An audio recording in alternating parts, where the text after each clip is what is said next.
The great thing about horses is they don't judge you. Wait, how can the horse actually help me in my trauma healing journey? The horse is scared of me. The horse doesn't like me. Things like that. Whereas the horse is being the horse. You are putting something onto the horse. You see real moments of connection and trust and transformation, healing, real goosebump moments where you can see real things happening for people that are so life-changing for them. And you absolutely don't have to be a horse person. Come and give it a go.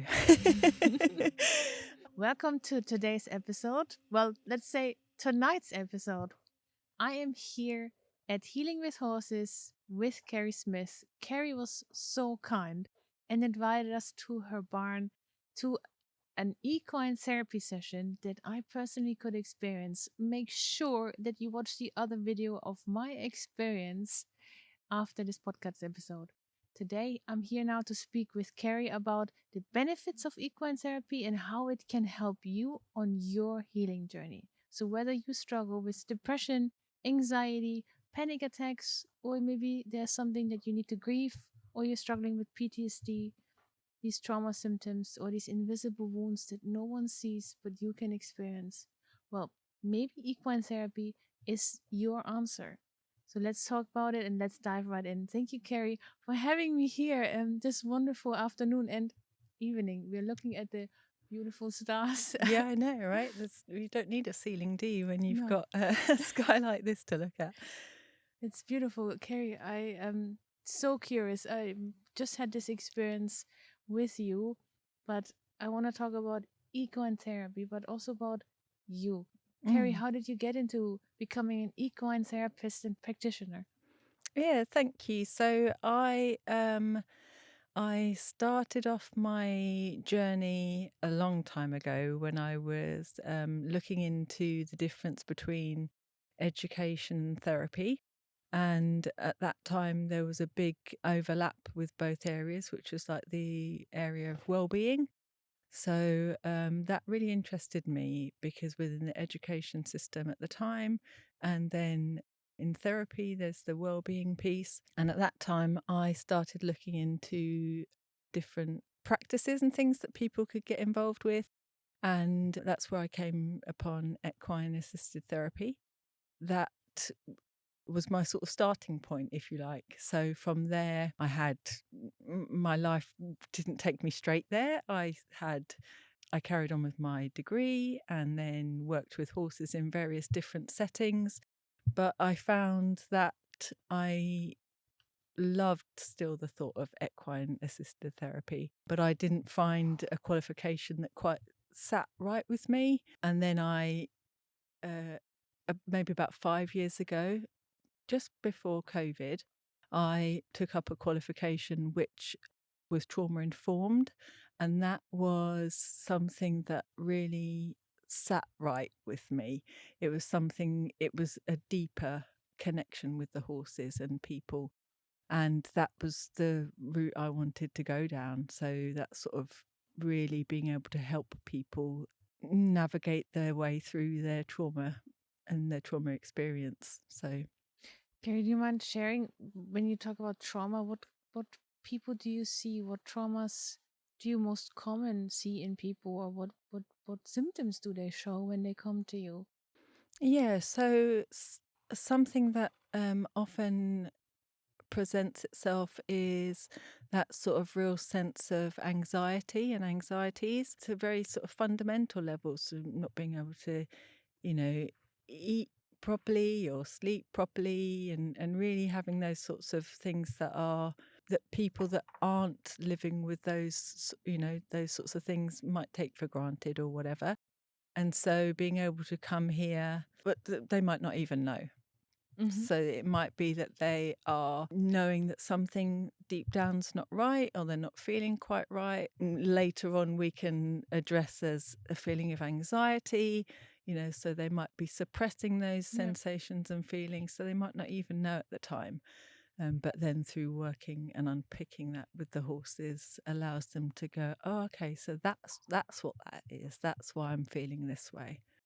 Being now someone, I'm a trauma survivor myself, and I know about equine therapy and I heard of it, and I was, but I've never experienced it until today. How do people find equine therapy? Because I don't think people immediately, first of all, know that's possible, that's helping you and supporting your healing journey. So how do people find you? When is it recommended? Do they search it up? Have they tried everything and they look for alternatives of supporting their healing journey? What do they share with you when they meet you? So it's a mixture of things. Some people that come to see me have had experience with horses before. I do have a mixture of people. Some people that attend sort of say, "Oh, oh, I don't know anything about horses. Can I come?" Or and it's open to everybody. And what that brings out is different then for everybody. So for example, with you today, I was aware that you had had some experience with horses before. So that then is a different experience to somebody that's never been around a horse before. That what the experience you have is relevant to you, and what your outcomes from it. I like that. I like today's session, so please make sure you watch that because it gives you a real insight in how a session can look like. But I also want to talk a little bit here about it right now, how a session look like, so that people understand. Like if they find you and they reach out to you, how would you start and how would you go about? So there are a few different types of equine assisted therapy. So there is the sort of more therapy based style. Yeah. And then there's equine assisted learning, which is just a slightly different types. Instead of it being more therapeutic, it is working on building up confidence and self-esteem and things like that. So it comes from a slightly different place. And then there's hippotherapy, which is when you're on the horse. So that can be helping to move the body. So it can help with like muscle tone and things like that. But it also helps with that vagus nerve thing. So there are different types of equine assisted, and so what I offer is the more therapeutic based experience. But even with that, there are so many different types that you can have within a session. So today, when you and I had the session, it was more reflective in session. But you can do sessions that are more active. So it could be that we discussed it briefly before, where you have a session that is you might set up obstacles and things within the arena that we're working in, and those obstacles could represent a something. So it could be that they represent we set cones out on the floor, and that those cones represent a path that's difficult. And so how does it feel to go with the horse through that path? And when you got to that point, I noticed something happened. What happened for you there? But when you share, like for example, that the horse shows you things, or we talked about beforehand already about what is the role of the horse, so that people understand. Wait, how can the horse actually help me in my trauma healing journey? What is the horse? What does the horse stand for? Or is there a supportive part in it? What's the horse doing? So the horse um, is a representation of what you're feeling. So it is a moment where you are almost by so instead of it being in a therapy room where you and I are sitting talking, by adding that other element in, which is the horse, you are, as a client, you are able to unknowingly, not as a tricking way, but unknowingly projecting onto the horse or transferring or something onto the horse. So, from your own experience today, where you had a moment where you were talking about trust, and I'm not sure if the horse trusts me and things. And then when we reflected back, there was I sometimes have difficulty trusting. So I have experiences with that sort, with clients of that sort of thing. So they will be, oh, the horse is scared of me, or oh, the horse doesn't like me, or things like that. Whereas the horse is being the horse.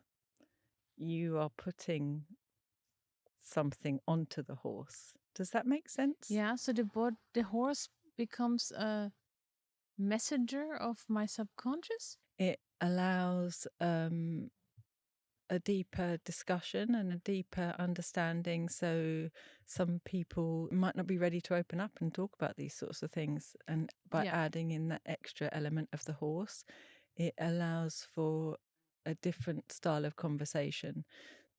So I have had previously an experience where somebody hadn't had a situation in their life where they had felt safe within a family group. So by being out with the herd, which represented to them a family group, Mhm. that was a realization for them. They thought they'd had a moment where they're like, wow, I actually feel seen and I feel heard and I feel safe. Wow. And I've actually never had that in a family group. So that for them was just enormous. They realized, wait a minute, this is something that I did not have in my family system, but the horses represented that Mm. for them, and they became to this. They got to this awareness point of like, oh wow. Um, does that also allow them to feel, maybe to grieve that what they did not have? Does it evoke, let's say, also sometimes intense emotions in them that they then start, I don't know, crying, or is it? It can Mm. also be different emotions, laughing. I don't know, whatever they would need to express. Is that what happens in your sessions? Yes, it can be a whole different experience, based on their own experiences. So sometimes sessions are more active sessions. So it can be that we, doing things in the session that are more energy creating and bigger. Sometimes they can be more quiet and reflective sessions, and it's all the sessions are sort of client led, but within the framework. Yeah. And but let's say someone comes to you and they feel anxiety, or they feel, no, let's take another example. Someone who's emotionally numb, someone who is not able to access their feelings anymore, who would be maybe stuck in a form of a freeze mode. Sometimes that's what trauma does to you, a feeling of overwhelm. You're in this constant survival mode. What's the Is there a step-by-step plan how you work with people, and how would the horse play a role? Is there something that you do with them to help them to feel themselves again, to express their emotions? It's always based around safety first, that piece of it being safe for the client, safe for the horses. So if we're in a situation where they can go and meet the horses, then it might be that we go and meet the horses. Although for some people it can be just a case of being in the area of, in the connecting that way. So it could be something that we build up towards having a goal. For example, it might be that we set up a goal that, okay, so in order for you to start, Feeling my feelings? yes, Yeah. then maybe it might be, what does the horse reflect back to you? It might get to an initial stage, might be to notice what the horse is bringing up for you, Mm-hmm. but just through visualization. So I might talk about that sort of body language of the horse. You mentioned that you know a little bit about horses, so that that the ears forward, it represents a something, ears back represents a something else. Wrinkling of the nose represents a something. And so we look at all those little nuances with a person, and then they might be able to, by becoming aware of things like that, they might be able to recognize how they present themselves to other people. Does that sort of make Yeah. sense? It was also a bit like how we did it in our session that we did today. I came with a fresh mind. I did not read much about it. I was very new to it. Maybe a lot of you out there, and you picked me up where I basically started. I came maybe with something. We did a very interesting thing. You assessed how I was feeling. We did a body scan. Yeah. Is that what you usually do before you go in with people, or we went into the, let's say, arena? That's what it's called, right? Where the horses are basically kept, and there the horse was basically what we did was you told me after the body scan go in and just be Yeah. without touching. Yes. That's would be my first intention, by the way. Yes. That I would love to hug a horse, touch a horse, I'm a horse girl. But I didn't, and I went in, and you helped me so much with that. Give it a number, how you're feeling. Mm. What was again the what was the indicator of what do you ask people? Is it individual, or do you ask everyone after the body scan a little bit the same question? And what's Yeah, the question? so what I ask is if there's something that comes up for you the most. So it can be that you might have several things that come up for you for your body scan that your body's trying to tell you. What we're trying to think about is the one that is most relevant to you at that moment. So you would thank your body for bringing up those other things too, but you're going to focus on the one that's most important right now. And because you don't want to shut down the things that your body's trying to tell you, because they're all important for a reason, but you I love just want to that. thank your body Yeah. for those things. And then what we do is we just ask where that is in your body, and be quite specific if you can. And then we think about things that like the color and the temperature and the texture, and that really allows you to get a deeper understanding of that what your body's trying to tell you. And then what I ask is if there's a message or some words that might be attached to that feeling. And again, that just allows an even deeper understanding or Awareness. Yeah, It was absolutely. very, very fascinating because I walked in here and I thought, ah, I'm aware. But with the body scan, and also we did beforehand the session with a group of horses where I was supposed to just be, and the horse would have picked me, and I that's where I was like more getting in touch with also a little Mm. bit my own inner fears that you gotta watch in a different episode. But this is something that is so interesting that you make the horse basically choose the person, Mm. right? Yeah, it can be a mixture. It can be sometimes it's a person wants to work with a specific horse, Mm-hmm. and sometimes people would like to work with that specific horse week after week. And what I try to encourage is maybe that they might have an experience with a different horse, um, to see how that works out, because it can bring up other things Do they trigger also things? Like, that let's say, not just positive things, do they also bring up things in their personality that represents, let's say, parts of, you know, the family or of their traumas that would bring it up again as a form of trigger? Yeah, absolutely. Yeah, that can definitely be something that happens for people. I might be doing something with some clients and we're just observing the horses, and a couple of the horses start, especially if a client's got a particular no, has got a particular relationship with one of the horses. If it sees a different horse coming over and pushing that horse away from the food, or being what they perceive as mean to the horse that they like, they can that can bring up some really big things for people, Mm-hmm. because they're, oh, I've felt that myself from a family member, or I know how it feels to be pushed away, or I know how it feels to have I was having a session the other day actually, and somebody, we were going through some things that had come up for the person, and the horse walked away and turned its back on that person, and they were like, "Oh, that horse is that horse has just literally turned its back on me. That feels really I felt horrible that and too really today. Yeah. uncomfortable." Yeah, God. and it can be really big for people to have, when people are trying to process things and work Yeah. through things, to have another being, which they are. They're sentient beings. They have emotions and feelings. And they're also mammals, so they, connect to us in that way. And to have something that's so big and powerful turn its back on you can really rejection can be or abandonment almost. all those Oof, things, which can be really triggering for people. That's how I felt a little bit in the beginning of our session.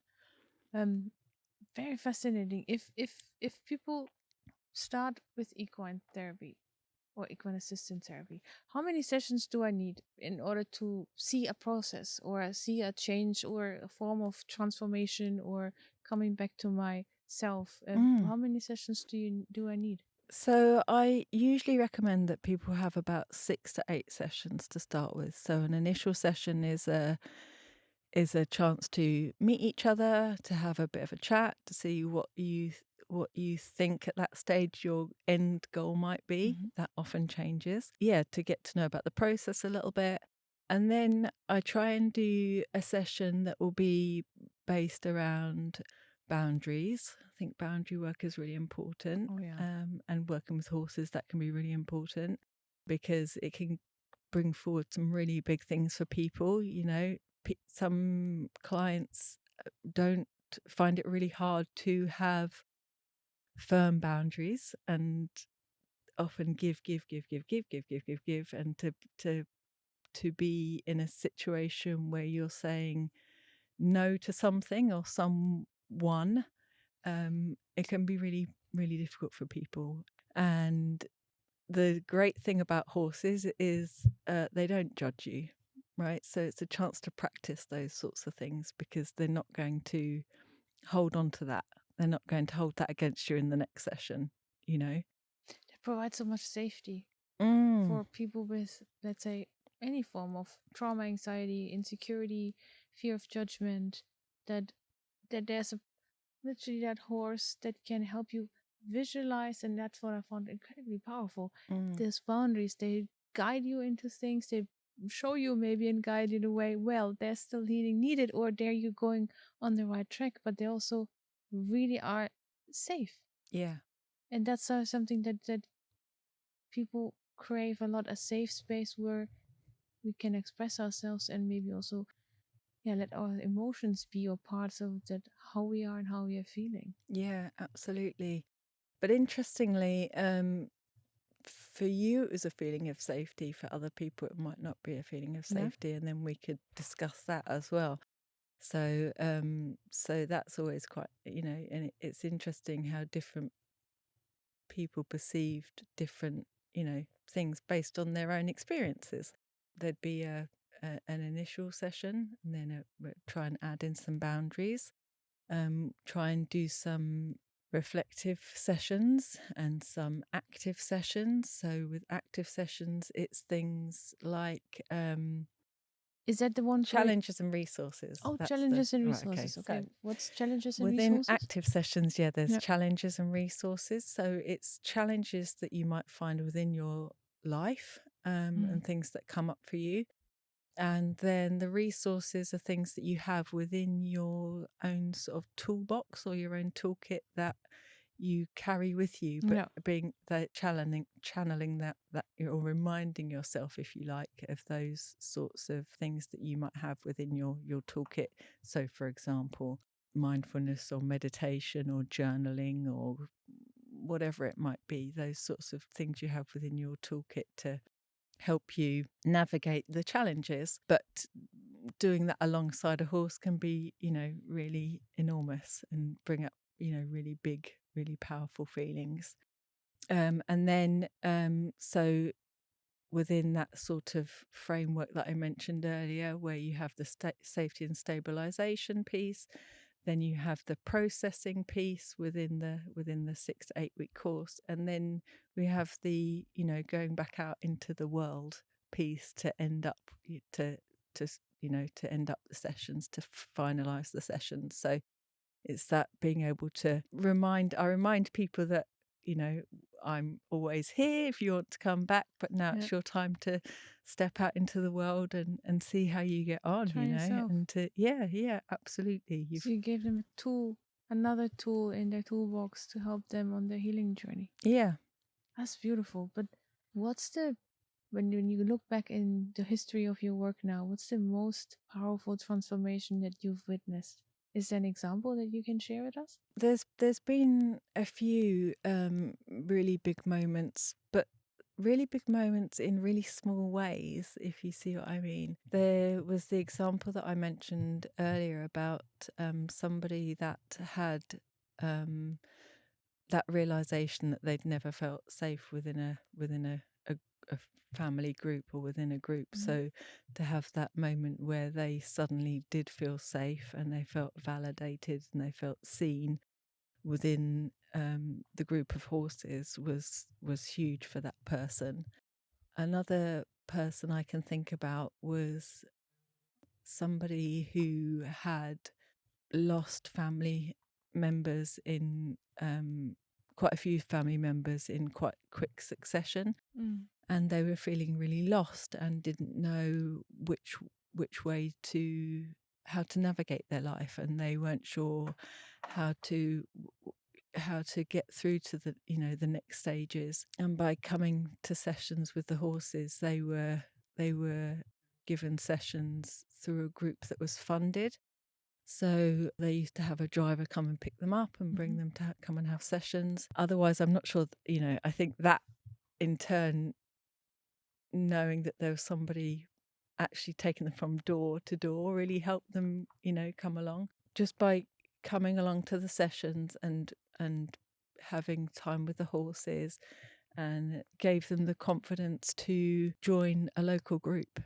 And Oh, they then learnt about the bus route, and they got out on, and then they got the bus to this group, and then from there they made a friend, and then they were able to beautiful. go and get coffee with that friend. So that's like something really small, from going to that place where they had no family members left and they didn't live near anybody within their family group, to then be able to have a life beyond that was just amazing for that one person. So It's for that one person, life changing.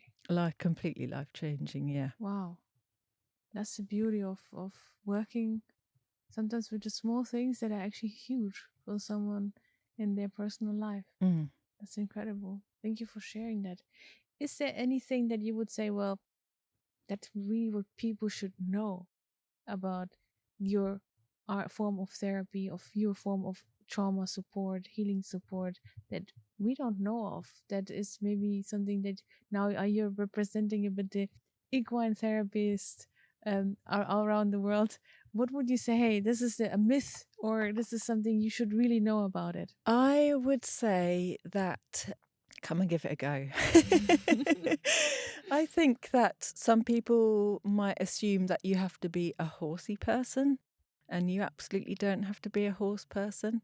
You can be somebody that's just open to the experience. I think it comes with a different interpretation, if you like, if you're a horse person, and that can be neither negative or positive. It can just it can come from your own Experience? experience. Yeah. Yeah. So that's one thing I would say, that you don't have to be a horse person to come and experience it. Thank you so much. One last question before I let you go, guys. Sure. You should know we're sitting here in the cold, and Kerry is so nice and kind and spends the whole afternoon and evening with me. So thank you so much for these many hours together. But one last question: if you could go back in time, would you choose the same profession again? Absolutely. Yeah. I absolutely love what I do. I love being in a not knowing what's going to happen for people, having those moments where you see real moments of connection and trust and transformation and healing, that can, real raise goosebump moments where you can see real things happening for people that are so life changing for them. The only thing that would be something I would change would be to have more confidence in myself, I guess, to go out there and do it, But that's why you came now to the podcast. Kerry literally manifested it herself a few weeks ago, maybe, or a few months ago, but Yeah. then our paths did sort of, cross randomly just a couple of days ago, actually. Yep. And she was so spontaneous and said yes to my request and my asking, can I come by and try it myself? So thank you so much for being on my podcast today, for being real, raw, and authentic with me, and actually allowing me to, experience something for you all guys out here. Equine assisted therapy. If you're ever in the UK, come and meet Kerry. She's a wonderful, wonderful woman with a true passionate heart. And just like Kerry said, give it a try. Come and go and come here to Healing Through Horses and experience it yourself. Thank you so much, Kerry. Thank you. And don't forget, take good care of yourself. And wherever you're at in your healing journey, don't rush it. Take this time for yourself and take your time for your own healing journey. If you liked this episode and you would like to see more episodes just like the one today, please don't forget to hit the like button, share with us also what's your takeaway from this episode, and don't forget to subscribe for more episodes and supporting my podcast. Thank you so much, and I'll see you in the next episode.